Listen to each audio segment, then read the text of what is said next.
반갑습니다, 여러분. 희망찬 새해가 밝았습니다. 우리가 비록 어려운 가운데 있지만 하나님께서 올해도 반드시 우리를 지켜주실 것이라는 믿음으로 소망을 가지고 한 해를 시작하는 여러분 모두가 되기를 주님의 이름으로 축원합니다. 우리 함께 기도하심으로 2022년 첫 번째 주일 예배를 시작하도록 하겠습니다. 할렐루야, 새 노래로 그를 노래하며 즐거운 소리로 아름답게 연주할지어다. 여호와의 말씀은 정직하며 그가 행하시는 일은 다 진실하도다. 세상에는 여호와 인자하심이 충만하도다. 하나님은 영이시니 예배하는 자가 영과 진리로 예배할지니라.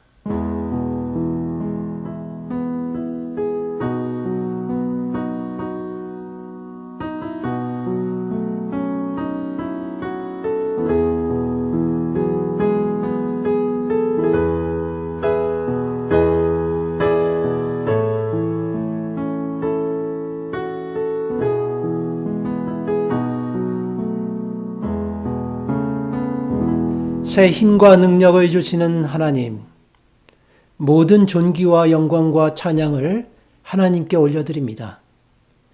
지난 어려웠던 한 해 동안에도 주의 백성들을 안전하게 보호하여 주시고 새로운 한 해를 열어주시니 감사합니다.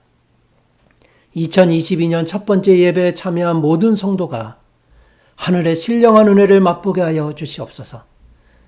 한 해 동안 예배의 즐거움과 감격 속에서 살아가도록 하나님 인도하여 주시옵소서. 예수님의 이름으로 기도드립니다. 아멘. 사도신경으로 신앙 고백하겠습니다.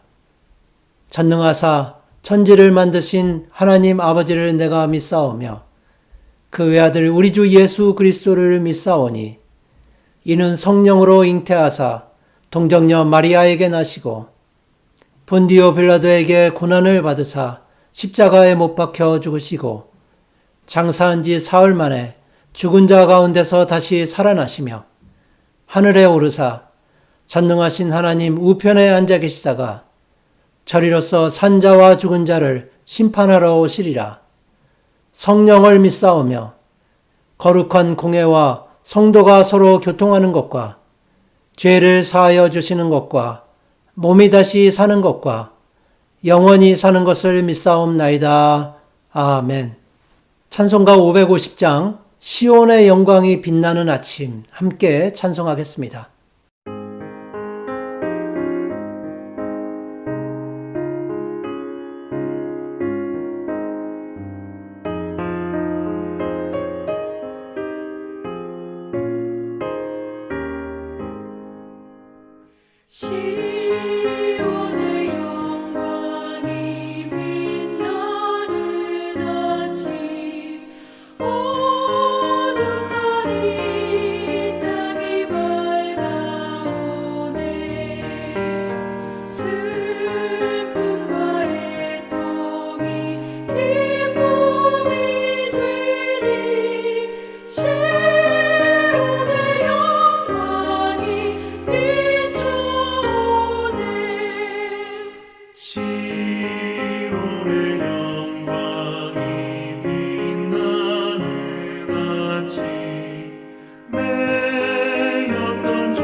이 시간 합심해서 함께 기도하겠습니다. 먼저 모든 나라와 민족들 가운데 하나님의 은혜가 부어지기를 위해서 기도하시기 바랍니다.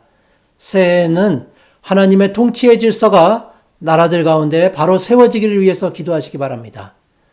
두 번째로 어려움과 위기에 빠진 교회가 소망을 가지고 다시 일어나는 새해가 될 수 있기를 위해서 기도하시고, 세 번째로 여러 가지 어려움 가운데 있는 성도들과 가정들을 위해서 지난 한 해 지켜주신 것처럼 올해도 지켜주시기를 위해서 기도하시기 바랍니다. 그리고 마지막 네 번째로 자녀들이 건강하고 안전하게 잘 자라나서 하나님 나라의 꿈을 품고 살아갈 수 있기를 위해서 우리 합심해서 함께 기도하겠습니다. 사랑과 은혜가 풍성하신 하나님 감사를 드립니다. 하나님 2022년도 새해를 저희에게 밝혀주시고 하나님의 인도하심을 따라 살아갈 수 있도록 저희를 돌보아 주심을 감사드립니다.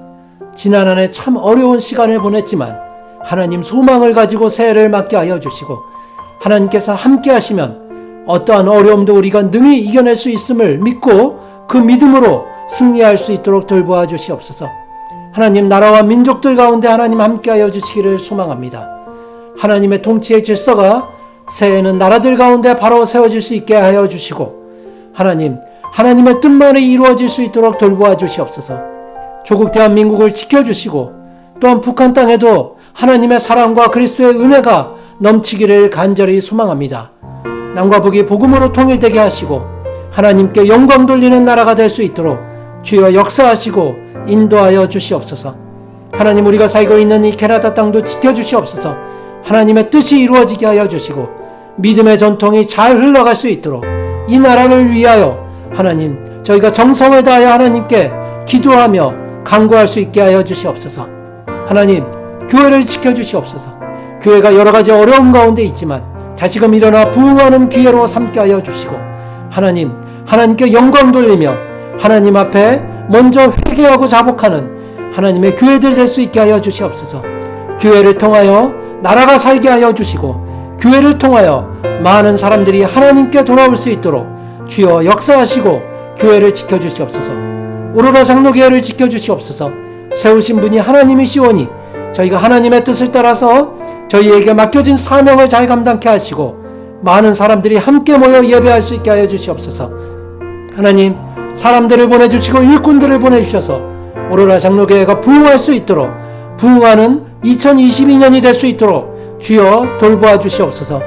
하나님 가정들을 지켜주시기를 소망합니다.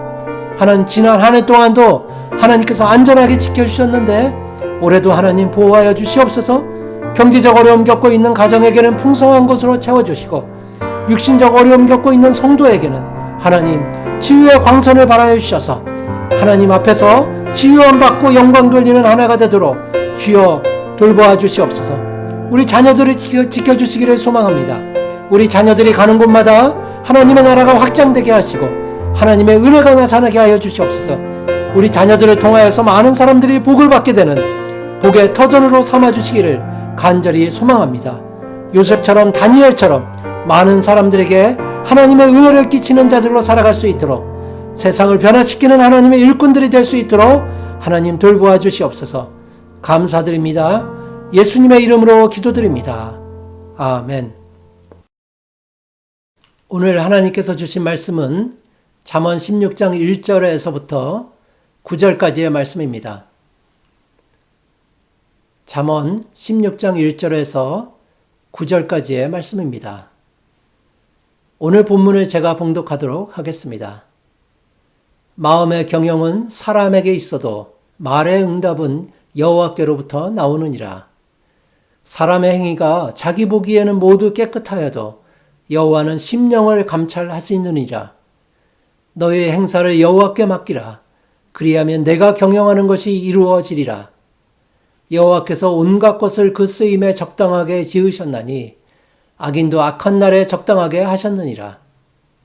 무릇 마음이 교만한 자를 여호와께서 미워하시나니 피차 손을 잡을지라도 벌을 면하지 못하리라. 인자와 진리로 인하여 죄악이 속하게 되고 여호와를 경외함으로 말미암아 악에서 떠나게 되느니라. 사람의 행위가 여호와를 기쁘시게 하면 그 사람의 원수라도 그와 더불어 화목하게 하시느니라. 적은 소득이 공의를 겸하면 많은 소득이 불의를 겸한 것보다 나으니라. 사람이 마음으로 자기의 길을 계획할지라도 그의 걸음을 인도하시는 이는 여호와시니라. 아멘. 다 함께 봉헌하시겠습니다.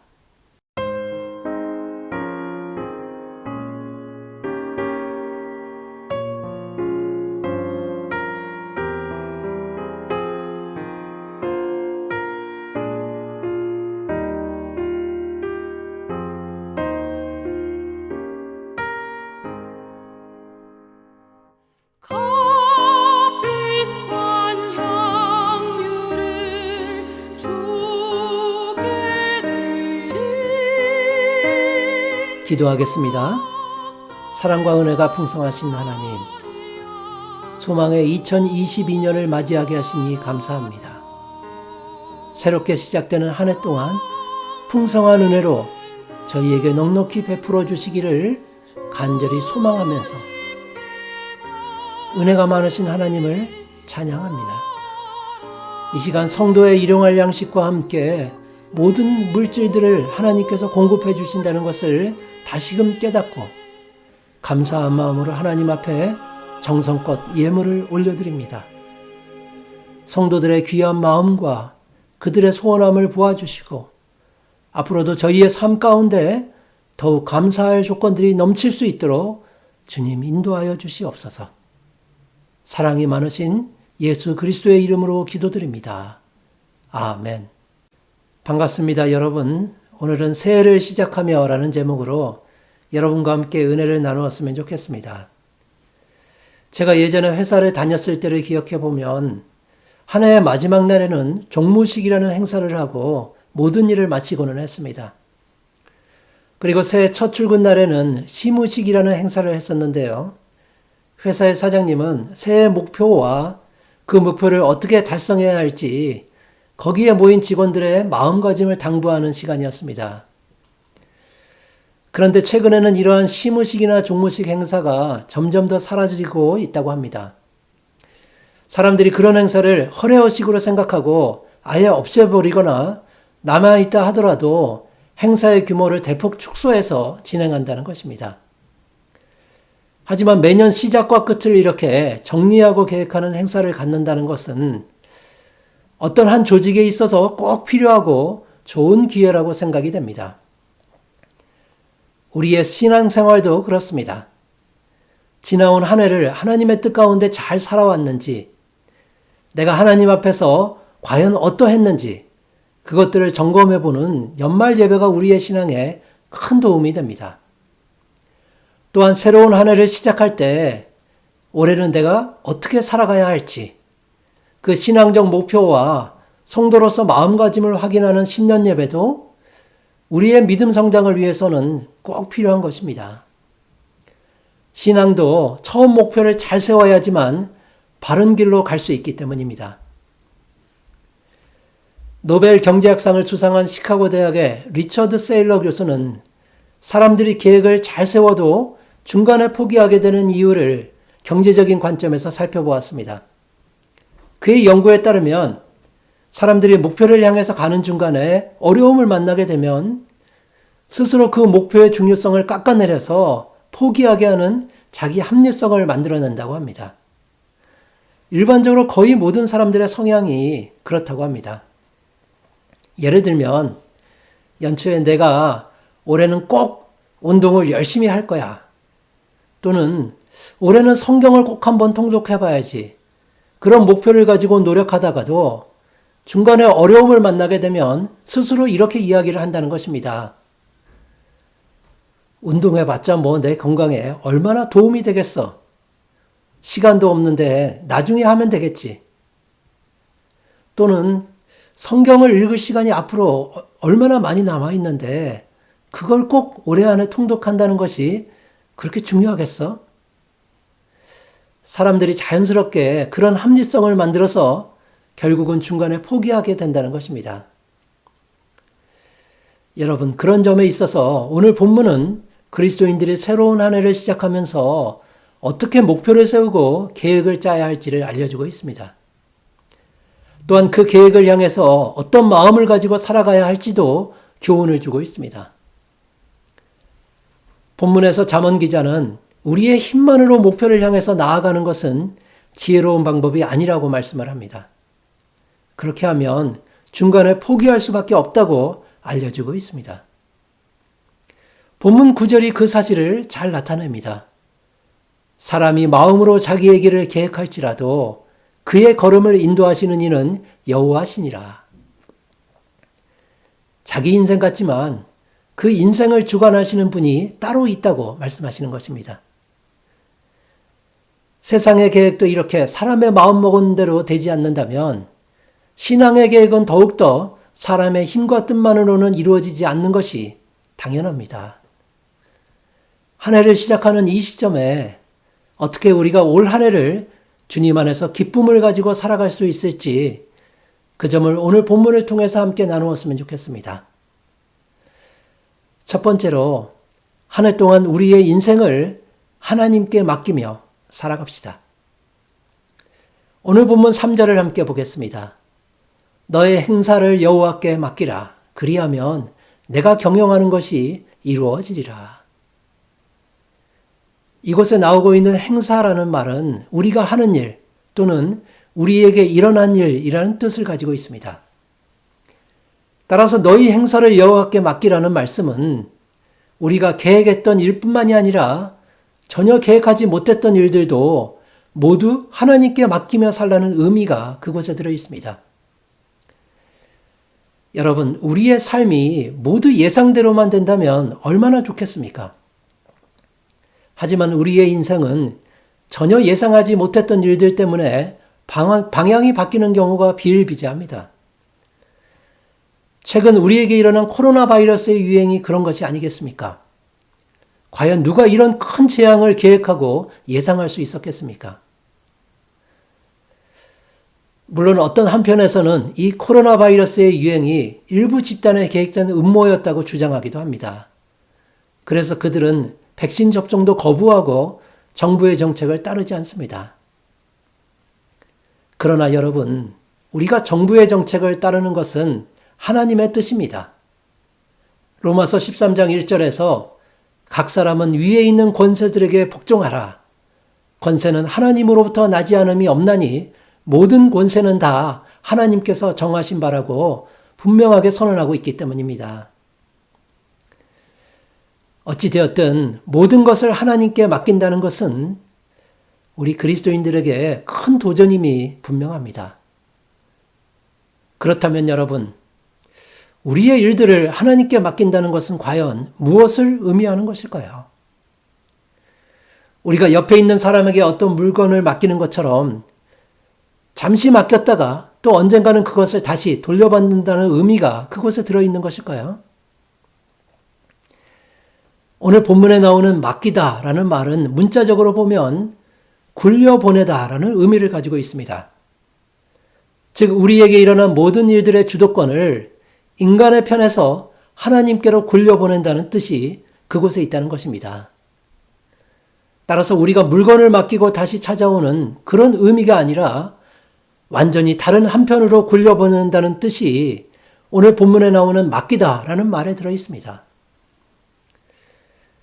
여러분, 저는 이 굴려보내다라는 표현을 올 연말과 연초에 묵상해 보면서 큰 은혜를 받게 되었습니다. 하나님께서 얼마나 우리를 세심하게 배려하시는지가 이 표현에 잘 나타나기 때문입니다. 연약한 인간의 입장에서는 자신의 일을 하나님께 맡긴다는 것이 사실 쉽지 않은 일입니다. 따라서 너무 힘들게 그 일들을 짊어지고 하나님께로 어렵게 가져가기보다는 바퀴가 저절로 굴러가는 것처럼 우리가 한번 물기만 하면 그 짐들이 저절로 굴러가게 하신다는 의미가 이곳에 들어있기 때문입니다. 하나님께서는 우리에게 너의 많은 일들을 다 내게로 가져와라. 그렇게 단순하게 말씀하지 않으시고 너의 많은 일들을 수레에 올려놓고 그냥 굴려보내라. 그러면 내가 다 알아서 할게. 그런 아버지의 마음으로 우리를 배려해 주신다는 것입니다. 그런데 여러분, 이 맡기는 행위는 세상의 지식과 재물과 그리고 명예가 많으면 많을수록 더욱 힘이 든다는 사실을 우리는 알 수 있습니다. 세상에서 나름대로 뛰어난 능력을 가지고 있다고 생각하는 사람들은 대부분 자기 인생의 주도권을 다른 사람들에게 맡기는 것 자체를 별로 좋아하지 않습니다. 왜 그렇습니까? 자기 스스로 모든 것을 다 해낼 수 있다고 그렇게 믿기 때문입니다. 그래서 왜 다른 사람들한테 도움을 요청하냐고 반문하는 것입니다. 그들의 그런 자신감이 오히려 도우시는 능력이 많으신 하나님을 볼 수 없게끔 자신의 눈을 가려버리고 마는 것입니다. 혹시 그 사람이 믿음이 있어서 하나님께 자기의 일을 맡기려 해도 이 능력이 많은 사람들은 그 일들을 쉽게 굴려보내기보다는 자기가 그것을 짊어지고 하나님께 가려고 합니다. 왜냐하면 뭐든지 자기 자신이 해야겠다고 그런 생각이 그에게 있기 때문입니다. 그러나 여러분, 시편 기자의 말을 우리는 잘 주목해 보아야 합니다. 시편 55편 22절은 내 짐을 여호와께 맡기라. 그가 너를 붙드시고 의인의 요동함을 영원히 허락하지 아니하시리로다. 그렇게 분명하게 말씀하기 때문입니다.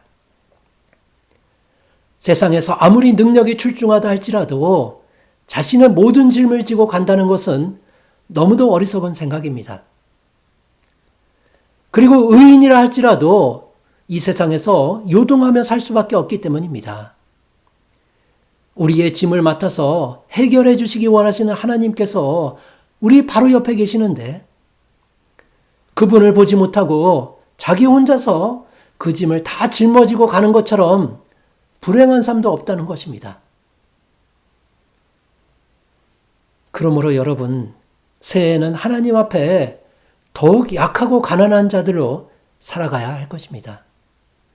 내가 너무 약해서 나의 모든 짐을 하나님께로 굴려보내 버리고 오직 그분을 의지하면서 살아가는 것이 가장 지혜로운 삶임을 믿으시기 바랍니다.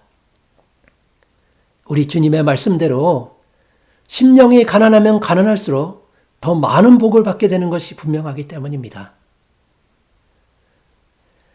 여러분, 이 맡기다라는 말에는 또한 보이다라는 뜻도 들어 있습니다. 마치 어린아이가 자기 부모님에게 자기의 생각을 내보이고 도움을 요청하는 것처럼 우리 성도는 하나님께 기도로서 자기의 생각을 보이고 하나님을 의지하면서 살아야 한다는 뜻이 이곳에 담겨져 있습니다. 따라서 너의 행사를 여호와께 맡기라는 이 말씀이야말로 새해를 시작하는 우리에게 가장 필요하고 또 가장 큰 위로가 되는 말씀입니다. 이 말씀으로 우리는 근심과 위험을 이겨낼 수 있습니다. 그리고 팬데믹의 고통 중에서도 우리의 마음의 평안을 유지할 수 있게 되는 것입니다. 너의 행사를 여호와께 맡기라. 여러분, 우리가 하는 모든 일의 결과를 하나님의 뜻에 맡기고 그것이 순탄한 일이든지 아니면 역경이든지 하나님께서 우리에게 주시기 원하시는 것들을 인내하며 기다리는 사람이 바로 모든 행사를 여호와께 맡기는 사람이 되는 것입니다.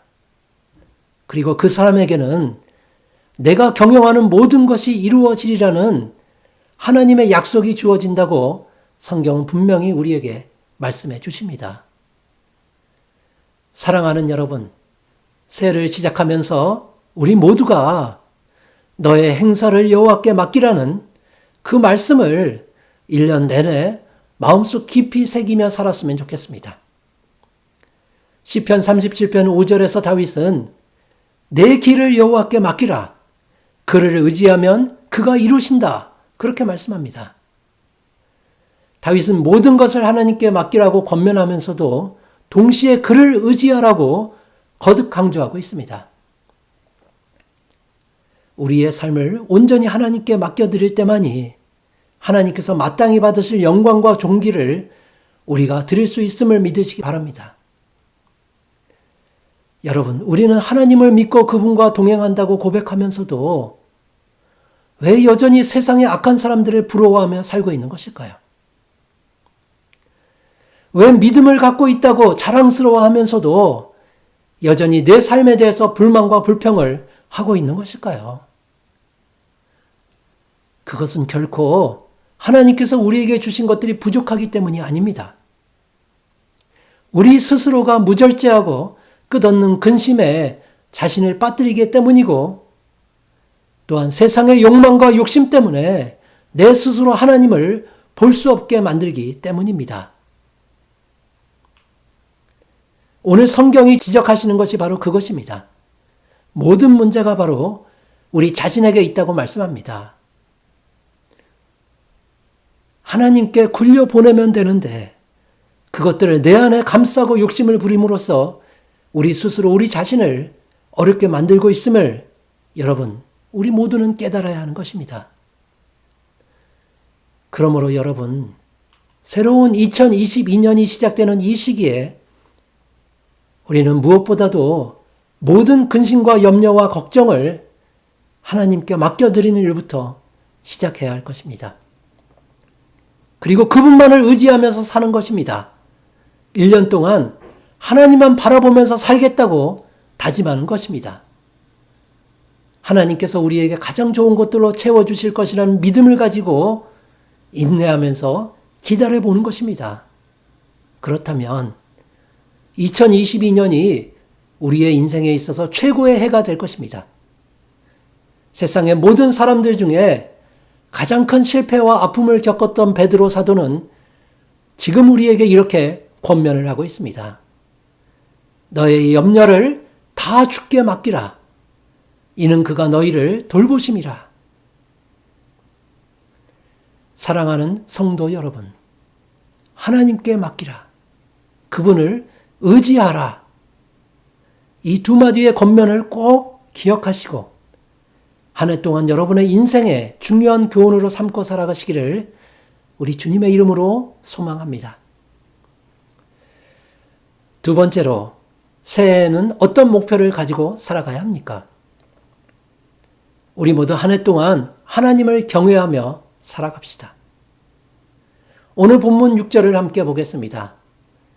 인자와 진리로 인하여 죄악이 속하게 되고 여호와를 경외함으로 말미암아 악에서 떠나게 되느니라.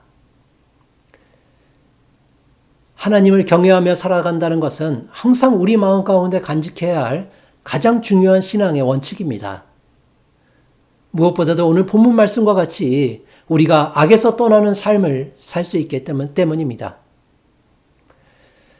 따라서 새해를 시작하는 이때에 다시금 하나님을 경외하는 것이 지혜의 근본이라는 우리의 신앙 고백을 되새겨볼 필요가 있습니다. 그렇다면 우리가 어떻게 하나님을 경외할 수 있게 되는 것일까요? 그 방법을 잘 알고 올 한 해 동안 그것들을 위해서 노력한다면 우리에게는 더 큰 복이 주어질 것입니다. 저는 그래서 그리스도인들끼리 하는 새해 복 많이 받으세요 라는 그 인사말에는 새해 하나님을 더욱 경외하세요, 그런 의미가 들어있다고 생각이 됩니다. 새해는 우리가 어떻게 하나님을 경외할 수 있습니까? 그 방법에 대해서 시편 86편 11절 말씀을 우리가 함께 살펴보아야 합니다. 여호와여, 주의 도를 내게 가르치소서. 내가 주의 진리에 행하오리니 일심으로 주의 이름을 경외하게 하소서. 여러분, 만약 하나님께서 우리에게 말씀으로 교훈하지 않으신다면 우리는 언제든 죄악의 길에 빠질 수밖에 없는 어리석은 존재들입니다. 그런데 더 심각한 문제는 그 말씀을 듣고서도 잘 순종하지 못하는 우리의 연약함에 있다는 것입니다. 칼빈은 이렇게 말씀에 대한 순종에 대해서 표현하고 있습니다. 인간은 하나님께 경외심을 나타내는 데 있어서도 거짓된 신앙과 타락한 예배를 생각해낼 뿐이다. 그러나 참되게 말씀을 듣고 순종하는 자는 영원한 행복을 누리며 살게 된다. 그는 하나님의 말씀에 순종하는 것이 바로 하나님을 경외하는 가장 기본적인 방법이라고 설명을 합니다. 주의 진리에 행하겠다는 그 다윗의 고백 역시 그 진리를 잘 나타내주고 있습니다. 다윗은 자신이 바른 길을 갈 수 있는 유일한 방법이 바로 하나님께서 자기 앞에서 먼저 가시고 그 뒤를 자신이 따라가는 길뿐이라고 설명하고 있습니다. 우리가 우리의 인생이라고 마음대로 길을 찾아서 가는 것이 아니라 하나님께서 걸어가신 그분의 발자취를 그대로 따라가는 것이 하나님을 경외하는 방법이 되는 것입니다. 그러기 위해서 우리는 하나님의 말씀을 잘 듣고 순종하는 방법밖에는 없습니다. 여러분, 다윗이 누구입니까? 그는 누구보다도 하나님을 많이 사랑하고 세상의 어느 누구보다도 하나님에 대해서 잘 알고 있던 영적인 인물이었습니다. 그럼에도 자신은 여전히 무지의 구름 속에 갇혀 있다고 고백을 합니다. 자신은 여전히 부족하기 때문에 하나님의 말씀이 필요하고 혼자서는 어떤 길도 갈 수 없다고 솔직하게 고백하는 인물입니다. 그가 시편 119편 18절에서 내 눈을 열어서 주의 율법에서 놀라운 것을 보게 하소서 그렇게 간구하는 것도 자신의 무지를 솔직하게 하나님 앞에 고백하고 있음을 잘 나타냅니다. 그는 마치 이렇게 이야기를 하고 있는 것 같습니다. 하나님, 저는 어디로 가야 할지 전혀 모르겠습니다. 도대체 하나님 없이는 한 발자국도 옮기지 못하겠습니다. 제가 과연 어디에 발을 내딛어야 할지 그것을 저에게 알려주시기를 간절히 소망합니다. 다윗은 그렇게 자신의 모든 선택의 길을 하나님께 맡기고 있는 것입니다. 그런 다윗의 모습은 새해를 시작하는 우리에게는 정말로 큰 도전이 되고 있습니다. 그토록 훌륭하고 성령의 은혜를 충만하게 누렸던 다윗이 하나님을 경외함에 있어서 자신은 한없이 부족한 자라고 고백한다면 여러분, 지금 우리야말로 하나님을 더욱 경외하고 그분의 말씀에 더욱 순종하도록 최선을 다해야 하는 것입니다. 우리도 다윗처럼 성령께서 조명하셔서 하나님의 길을 잘 깨달아 알게 해달라고 그렇게 간구하면서 새해를 시작해야 한다는 것입니다. 또한 한 해 동안 꾸준히 그 신앙을 유지할 수 있도록 우리의 의지에도 성령 하나님께서 조명하심이 있기를 간구하며 살아가야 하는 것입니다. 여러분, 우리 삶에 있어서 성령님의 존재는 너무 중요합니다. 사람의 마음이 성령의 인도하심 안에 있을 때에만 하나님을 경외할 수 있고 그분을 따라갈 수 있습니다. 하지만 만약 성령께서 나의 마음 가운데 역사하지 않으신다면 우리의 마음은 미혹과 혼란으로 도대체 평안을 누릴 수가 없기 때문입니다. 우리는 흔들리고 요동할 수밖에 없기 때문입니다. 그러나 우리가 성령의 인도하심을 따라서 하나님을 경외하게 된다면 우리는 큰 유익들을 누리게 될 수 있을 것입니다. 먼저 오늘 본문은 우리가 하나님을 경외하게 되면 결과적으로 악을 떠나서 살 수 있게 된다고 말씀합니다. 우리가 참으로 선하고 의로운 삶을 살 수 있게 되는 것입니다. 또한 시편 111편을 보면 우리가 하나님을 경외하게 되면 그분이 우리에게 양식을 주시고 우리의 각종 필요도 채워주시며 또한 기업을 얻게 해주신다고 약속하십니다. 시편 111편 5절과 6절 말씀을 볼까요? 여호와께서 자기를 경외하는 자들에게 양식을 주시며 그의 언약을 영원히 기억하시리로다. 그가 그들에게 문나라의 기업을 주사 그가 행하시는 일의 능력을 그들에게 알리셨도다. 이곳에 나오는 양식을 주시며 라는 말은 일용할 양식을 주신다는 말과 같은 의미입니다. 즉 하나님을 경외하는 사람들에게는 이스라엘 백성들에게 만나가 내려진 것처럼 육적인 양식이 매일매일 부족하지 않게 풍성하게 채워질 것이라는 약속입니다. 또한 영적인 양식도 채워집니다. 그리스도 예수 안에서 풍성하게 우리에게 공급될 것이라고 약속하시는 것입니다. 여러분, 하나님께서는 결코 자신을 경외하는 사람들에게 양식이 부족한 상태로 방치하지 않으십니다. 세상 사람들이 보기에는 우리의 그런 모습이 어리석고 우둔하게 보일지 모르지만 하나님을 두려워하고 섬기는 자들은 오히려 이 땅에서 영원한 기쁨과 평안을 누릴 수 있음을 믿으시기 바랍니다.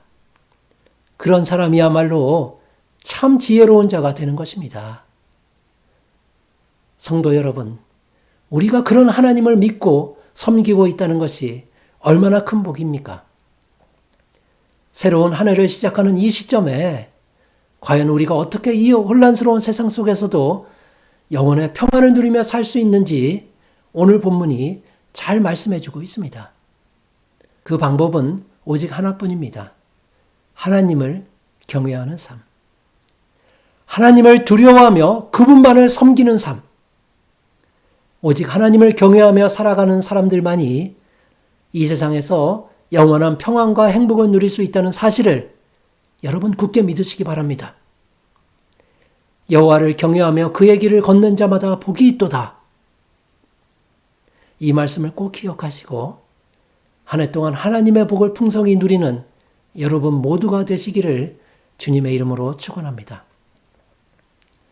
세 번째로 우리는 어떻게 새해를 계획합니까? 우리 모두가 한 해 동안 하나님을 기쁘게 해드리며 살아갑시다. 오늘 본문 7절을 함께 보겠습니다. 사람의 행위가 여호와를 기쁘시게 하면 그 사람의 원수라도 그와 더불어 화목하게 하시느니라. 그리스도인은 하나님으로부터 큰 기쁨과 위로를 얻으며 살아가는 사람들을 의미합니다. 그런데 우리만 기뻐할 것이 아니라 하나님도 기쁘게 해드린다는 삶을 살아야 하는 책임이 바로 우리에게 주어지고 있습니다. 어떻게 하나님을 기쁘게 해드릴 수 있습니까? 시편 69편 30절과 31절 말씀에 그 진리가 잘 나타나고 있습니다. 내가 노래로 하나님의 이름을 찬송하며 감사함으로 하나님을 위대하시다 하리니 이것이 소 곧 뿔과 굽이 있는 황소를 드림보다 여호와를 더욱 기쁘시게 함이 될 것이라.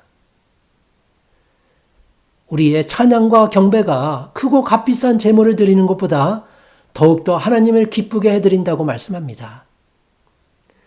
왜냐하면 하나님께서는 바로 영이시기 때문입니다. 따라서 하나님께 드리는 예물은 영적인 것이 되어야 한다는 의미가 이곳에 있습니다. 비록 구약시대에는 하나님께서 동물의 제물을 받으셨지만 그렇다고 해서 하나님께서 그런 제물들 자체를 기뻐하신 것은 아니었습니다. 그분은 황소의 고기를 드시거나 염소의 피를 마시는 분이 아니시기 때문입니다. 그리고 그것은 지금도 마찬가지입니다. 우리가 너무 종교적인 의식만을 중요하게 여기고 예배를 그렇게 드린다면 하나님께서는 그 예배를 기뻐하지 않으십니다. 우리가 마음을 다해서 그리고 정성을 다해서 찬양하고 그분께 감사의 예배를 드린다면 그때는 하나님께서 분명히 기뻐하시고 만족해 하신다고 성경은 증거하고 있습니다. 그러므로 여러분, 올 한 해 하나님을 기쁘게 해드리기 위해서 우리는 더욱 찬양을 사모하며 살아가야 합니다. 그런데 우리의 찬양에 있어서 중요한 것은 그저 우리의 목소리나 몸으로 찬양한 것이 아니라는 것입니다. 우리의 영혼이 하나님을 바라보면서 하나님을 찬양해야 한다고 성경은 말씀하고 있습니다. 시편 146편 1절과 2절 말씀을 보겠습니다. 할렐루야, 내 영혼아 여호와를 찬양하라. 나의 생전의 여호와를 찬양하며 나의 평생에 대해 하나님을 찬송하리로다. 이 말씀 속에 나오는 할렐루야라는 말은 그리스도인들에게 가장 잘 알려진 용어이면서도 또한 그 의미가 너무도 쉽게 지나쳐 버리는 말이기도 합니다. 할렐루야의 히브리어 원어는 찬양을 의미하는 할랄이라는 말과 여호와를 의미하는 야라는 말이 합쳐진 합성어인데요. 이 할랄이라는 말에는 명백해지다라는 뜻이 들어 있습니다. 따라서 하나님을 기쁘게 해드리는 찬양은 하나님께서 우리를 위해서 역사하신다는 그 사실을 명백하게 인식하고 다른 많은 사람들 앞에서 명백하게 하나님을 높이 올려드리는 것이라고 할 수 있는 것입니다. 그렇게 해야만 하나님께서 기뻐하신다고 성경은 말씀합니다.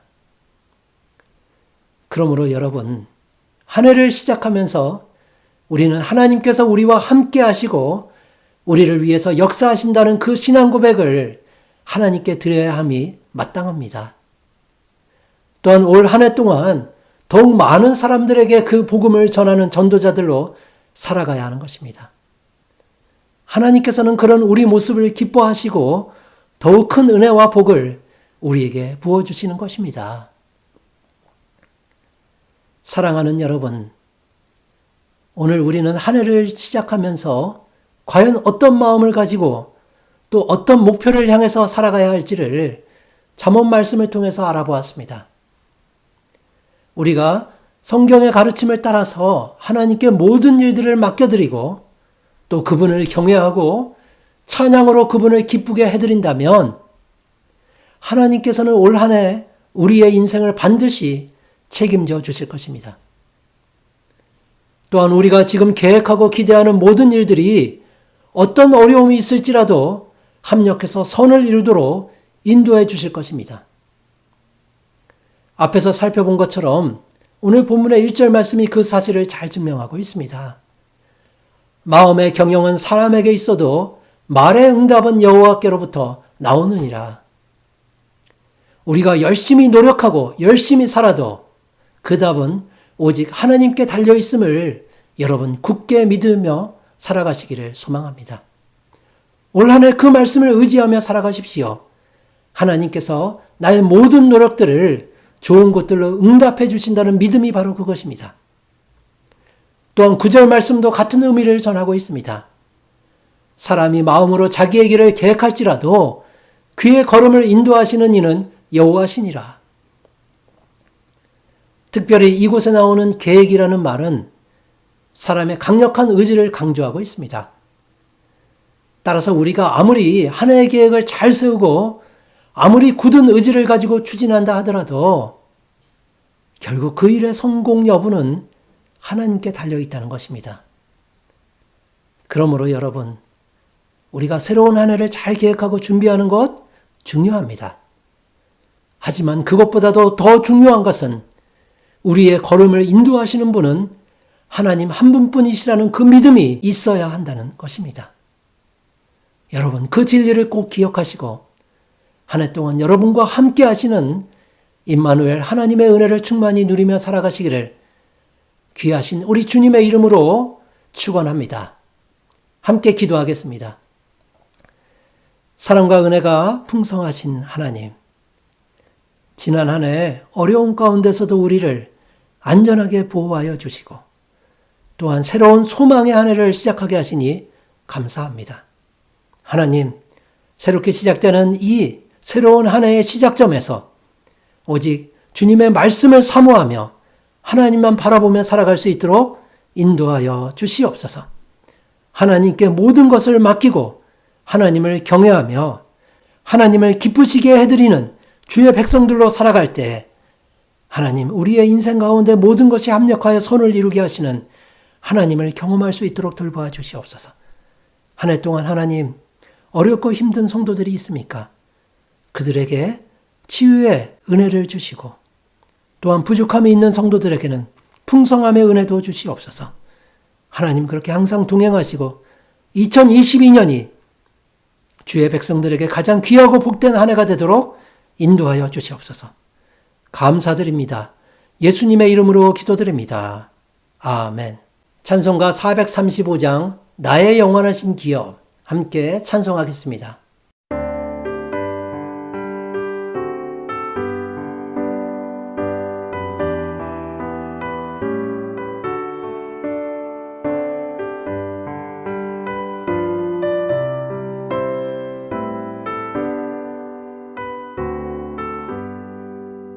나의 영원하신 기업 생명보다 귀하다.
기도하겠습니다. 이제는 우리 주 예수 그리스도의 은혜와 하나님의 놀라우신 사랑하심과 성령님의 감화 감동 교통하심이 한 해를 시작하는 이때에 오직 하나님을 경외하며 하나님의 말씀만 의지하고 하나님을 기쁘시게 해드린 주의 백성들에게 이제로부터 영원까지 함께 있을지어다. 아멘.